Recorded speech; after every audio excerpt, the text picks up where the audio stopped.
Dan pemirsa untuk mengetahui bagaimana persiapan seputar arus lalu lintas dan skenario lalu lintas selama libur Nataru, kita sudah terhubung dengan Kakor Lantas Polri, Irjen Pol Agus Suryo Nugroho. Selamat siang Pak Agus, terima kasih sudah bergabung.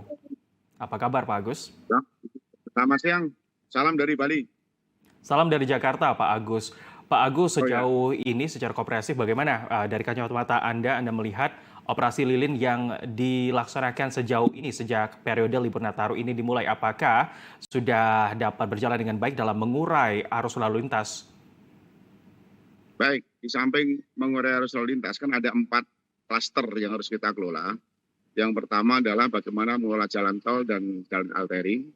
Yang kedua adalah tempat-tempat wisata, termasuk terminal, termasuk bandara dan lain sebagainya. Yang ketiga adalah tempat-tempat ibadah, yang mana perayaan Natal sudah kita lewati. Dan yang terakhir adalah tempat-tempat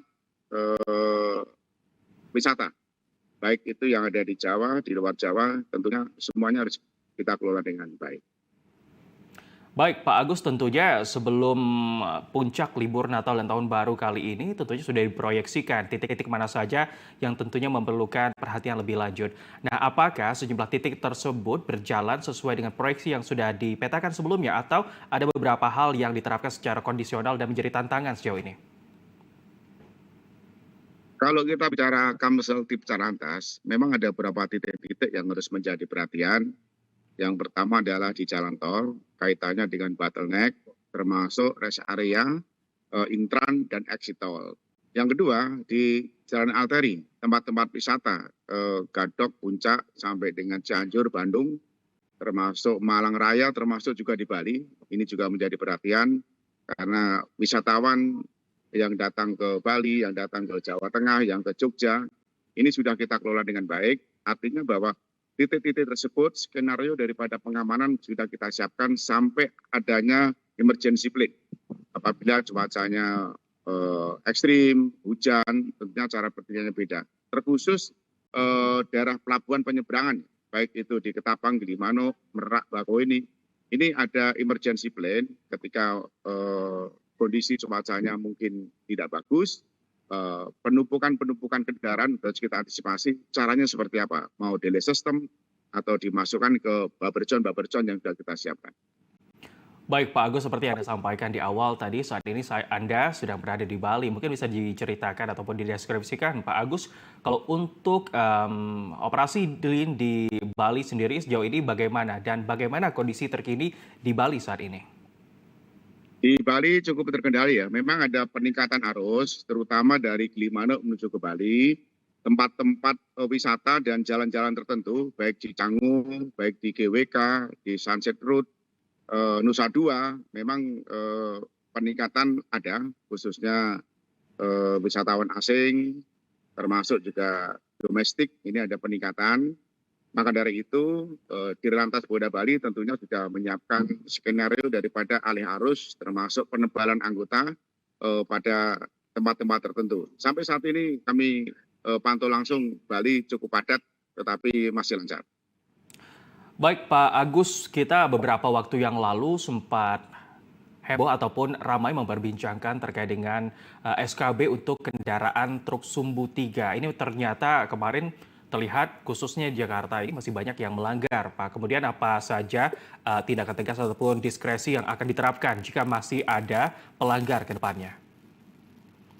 Kemarin saya dengan Pak Menteri langsung melakukan evaluasi pelaksanaan operasi Natal dan Tahun Baru, termasuk juga mempersiapkan arus baliknya.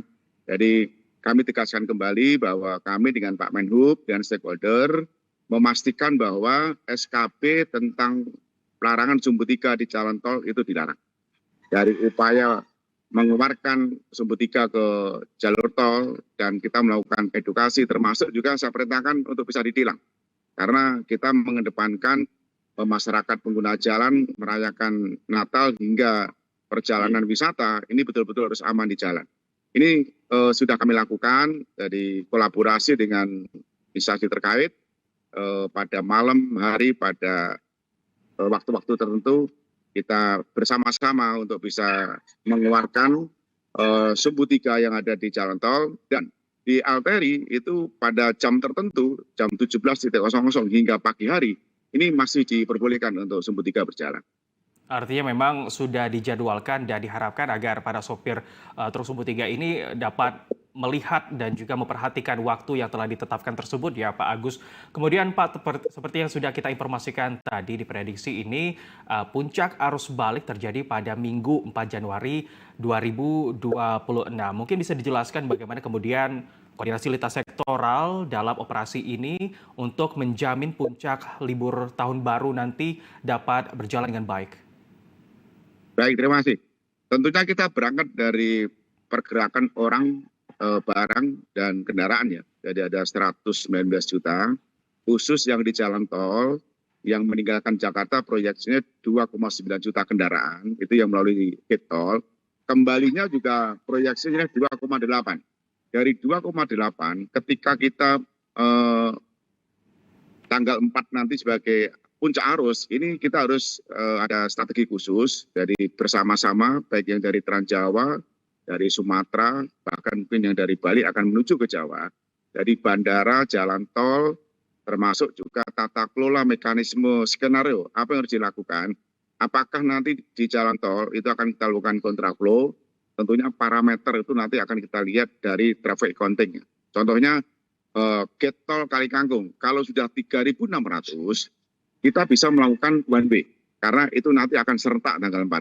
Tetapi kalau masih di bawah 3.600, kita akan lihat radar di kilometer 70.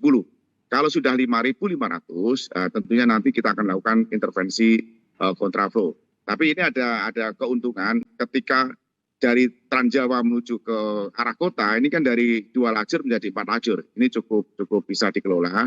Namun demikian, crossing tol dari Bandung ke kilometer 62 di Cikampek ini juga menjadi antisipasi, akan kita lakukan penebalan anggota di situ dan kita prioritaskan bahwa kendaraan yang menuju ke Jakarta nanti akan kita lakukan kontraflow.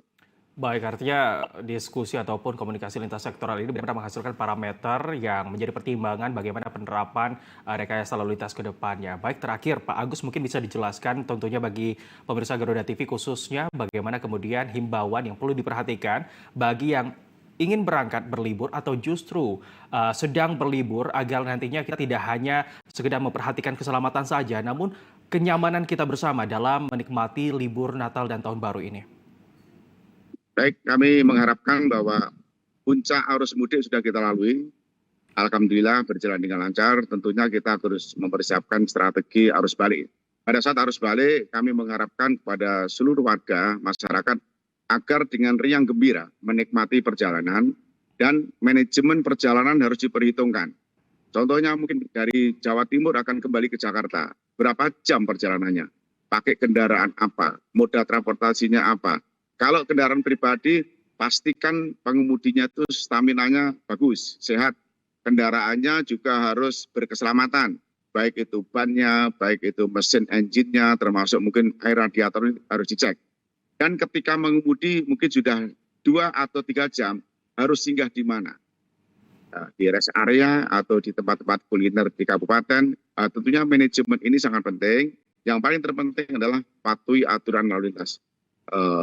Tidak overspeed, tetapi bagaimana di jalan itu betul-betul disiplin berlalu lintas. Artinya memang para masyarakat ini diminta untuk benar-benar mengedepankan manajemen dalam pengatur liburan mereka ya Pak, baik itu untuk diri mereka sendiri atau untuk masyarakat demi kenyamanan bersama. Baik, Pak Irjen Pol Agus Suryonegoro, tentunya kami mengapresiasi dan mengucapkan terima kasih kepada tim yang bertugas yang telah membuat libur Natal dan Tahun Baru ini terasa nyaman dan aman bagi seluruh masyarakat Indonesia. Terima kasih atas waktunya, selamat kembali bertugas Pak Agus. Terima kasih, salam presisi. Salam presisi Pak Agus.